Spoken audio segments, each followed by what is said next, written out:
Hello, everybody, all at once. This is Theodore Jones on December 28th, 2017, offering my open letter to the music industry. The music industry.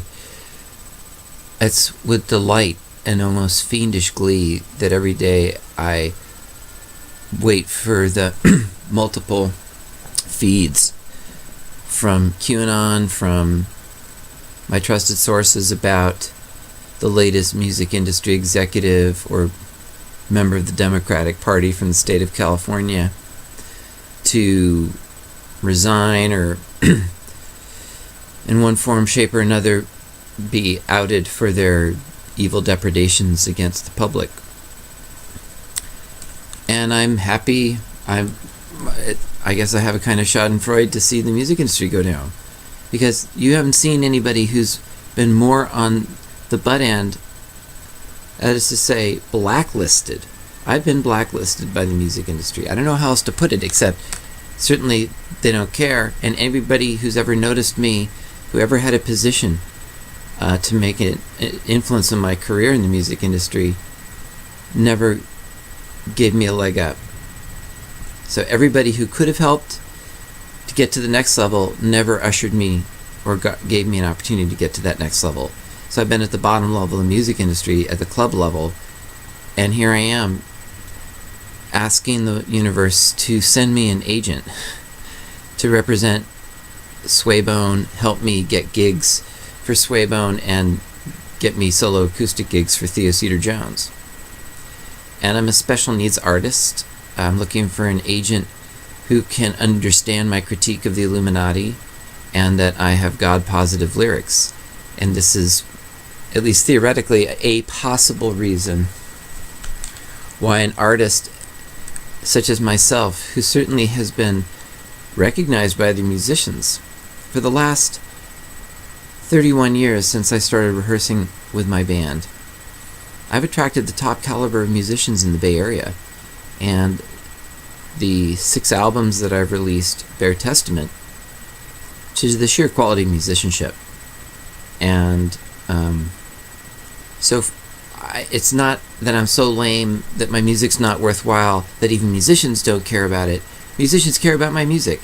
The best musicians I could have hoped for have shown up again and again and again to help me interpret my songs, help me, in some cases, record and author my songs, and play some of the best guitar solos I've ever heard are by musicians I played with. So there's something stanky, there's something wrong about a musician such as myself who's had to face such a complete blackout of support. And I am,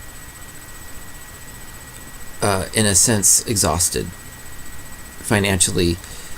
I've been living in a state of perpetual financial strain to meet the needs of my recording studio and my band and myself as an artist, and make a living as a music teacher and sell the occasional Warner Williams painting, and occasionally do session work as a guitarist. But really, I'm exhausted by the music industry in every way you could imagine. I have run up against it. I have begged. I've done such craft and wile and guile to maintain the lifestyle of a songwriter and a singer in a band, and maintain a band. You have no understanding of how hard,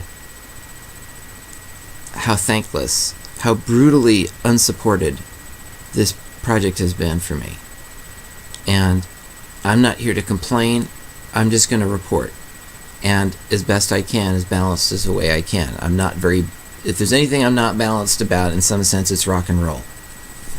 And the other is Adi Dam. So the two things that twist me up harsher and harder, and then the children, the satanic abuse of children. So they're all tied together.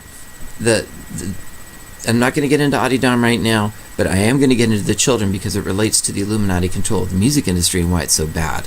And why, thankfully, since I've been blacklisted for 30 years from the music industry, I've only been allowed to exist at the absolute, utter, total margins, playing the Stork Club in Oakland, lucky to play the Gilman Street, lucky to play, if you remember the Berkeley Square, that was a big deal for me.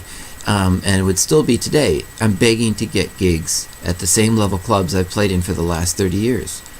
I barely have any following that would make them give me a gig. So I've always been begging for gigs for 30 years.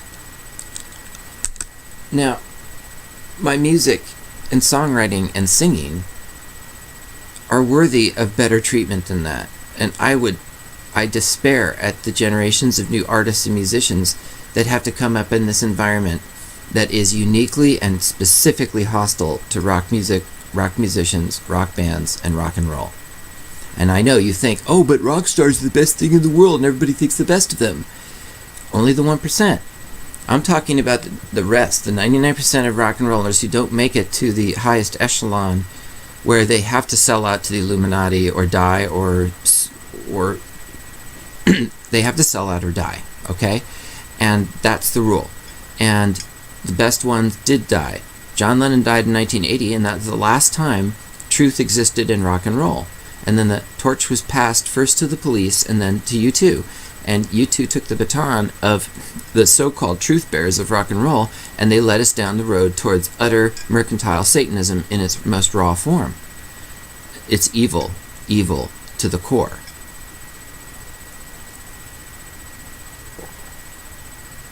And since I've been so misled to think that I should emulate U2, I really tried to emulate U2 most of my career as a musician. That was my guiding light. I am the ultimate misled liberal. I am the ultimate misled U2 fan. I'm the ultimate misled ex-Democrat that you could ever... I am such the brainwashed hippie who was completely led down the path of the rock and roll fake industry and the Democratic fake party to think that they represented my interests, to think that U2 represented my fucking bleeding heart hippie values. And to think that the Democratic Party in the state of California represented my tree-hugging, bleeding heart, hippie values. Fat chance. Fat chance. I've lived in the state of California for over 52 years. I've felt the ultimate evil of how rock and roll is treated. 99% of rock and roll is treated. All of it is treated bad. Because even if you get famous and successful and you get the rewards of attention, and being noticed and having access to the gatekeepers of the music industry so that your fan base can grow past a certain size, so that your personal wealth could go past that magic whatever Illuminati $20 million amount where you have to kiss Satan's ass after that point and make a blood oath. Bono. Which I would never do. I was never compatible with the music industry. I was at odds, fundamentally, with its core essence. I've always been for God, straight up. I've always been for truth and enlightenment in the American way. And the ultimate highest vibrational message that you could have in rock is what I've been trying to have in rock. And I have paid and suffered for it. I have not been rewarded or congratulated for it. I've always scraped together a few handfuls of fans that believe in me, 2 wives that believed in me, long-suffering, beautiful ex-wives that believed in me. Not really long-suffering. Just extremely beautiful. And amazingly, fantastically generous. Got me where I am today.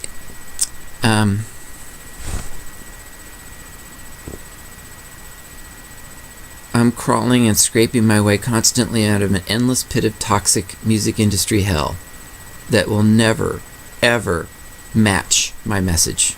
I'm never going to match their message. When Creed tried to stick their head above the rampart and say, Jesus, maybe, kind of, sort of, they got crucified. They are hated by the critics when grunge tried to have a higher vibration. That's all I'm saying. Creed was grunge trying to have a higher vibration. It was not congratulated or supported. Even though their sales are through the roof. And I would love to have Creed's sales. And I always wanted to either coast on Creed or coast on U2 because they're the only bands that ostensibly had a higher vibrational, Christ positive, maybe God positive, maybe message. I know I was lied to with U2 now. I'm saying I was deceived. I bear witness to my own folly that I believed in the band U2. And now to redress that, I have to say I need an agent. I need an advocate who will book me gigs for Swaybone and my solo acoustic tours. But I can't do it alone. I can't do this battle anymore. I can't face off alone against the music industry and be refused and repudiated and neglected and have no support. This idea that bands and rock does not get support from foundations or grants or public money or taxes is ridiculous. It's intentional. It's a Rockefeller hideous education system that excludes rock and roll. You can't get educated in rock and roll in any school. On a formal, systematic basis from K through 12 and forever, rock is something that should begin in the earliest stages of life. Complex music should be channeled into the third trimester of pregnancy, according to Rick Beato. And I agree with his methods because his evidence of his own child's development is through the roof. So high-density musical applications and exposures are indicated from the third trimester of human life onward, from birth onward. High complexity music is a way of life from birth till death, and it's the highest vibrational way of life that humans can do, short of ego renunciation in the company of Santosh Shama and Adi Da, which I also recommend. But in the annals of worldly human endeavor, rock and roll is the greatest ever and should have commensurate public support.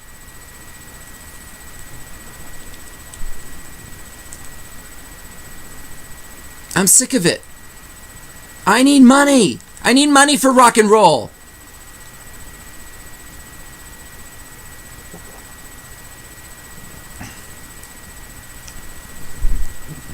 And I promise you, America, I'm here to help make America great again. And here's how I promise to do that, is through my music. Because my music, since it was not accepted by the death culture of the music industry that we now are exposing day by day as the most evil, inconceivably dark, repugnantly anti-human, anti-social, anti-youth, talk about not being for the youth. If you're sacrificing and eating the flesh and blood of children who are tortured to death in a state of fear in ceremonial satanic acts of ritual offering, you can't get any darker and worse than that. And the people at the top of the music industry are either directly involved with that or complicit in that through tacit approval. So is it any wonder that for 30 years, I, who never, ever, ever, ever wavered in my message from being for truth and freedom from the ego and the ego culture, from the Matrix, from the Illuminati, I've always been for the truth, capital T, truth, for wherever it leads and whatever it really is, capital I-S is, that is what I'm about. Adi Da and Santosh Shama are my now foundational elements of where my authority resides, where my realization and my awakening comes from, and where the truth of my words are stemming from, are my masters, my teachers, who I love, and whose state and presence is the reality state that I've realized. So I took it all the way with truth to my own awakening from ego, and that's the message I bring back to rock and roll with my band and my message and my music and Swaybone. And I demand to be recognized, heard, and appreciated and utilized for what I'm offering. I will not be refused. I will not be denied. But I need help. I need an agent, an advocate, to help me get gigs and make tours for Swaybone and Theo Cedar-Jones Solo Acoustic Act. I need protection. I need support for my music, for my band. I will not be denied. And I will have it on my terms. I will not sign blood oaths to the Illuminati ever. Never have, never will. I've signed an oath to Adi-Da Samraj. An eternal oath, and that's it. No secret oaths otherwise. I have an oath to Adi-Da Samraj, an eternal oath, and that's it. And I can show it to you. It's public, and it's in writing, and it's all positive. So, I want success for my music and my band on my terms. And my terms are the good terms, the right terms for society, which is to say, I refuse Satanism in music. I am for God in music. My music is happily, joyously for God, for Jesus Christ. However you see Jesus Christ, but Jesus Christ in your heart, you know. The true Jesus Christ that you feel.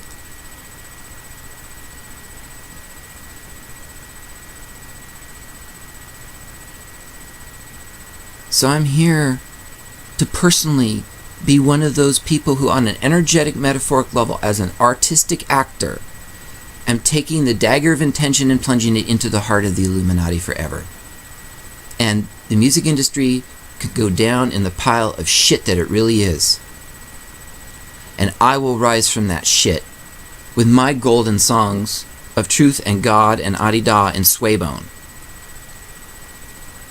And you will take pleasure in hearing that this truth has survived the holy, hideous hell that the Illuminati has wreaked upon the rock and roll industry, our education system, and our youth. You think they really care about the youth culture when they're willing to eat and destroy children every day as a matter of doing business? Youth culture is doomed. Rock and roll is dead and dying because the ego culture. But guess what? The ego culture is over. The Illuminati is over. As John and Yoko said, war, i.e. ego culture, i.e. Illuminati, is over. Therefore, my music is the music of the day and the future of planet Earth. So, God has sent me an agent and advocate to help me promote my band and give me the support I need to get out of this hole of rock and roll ignominy, neglect, and denial, and take my rightful place as a cultural offering, an artist, a true artist, the true artist that you are going to need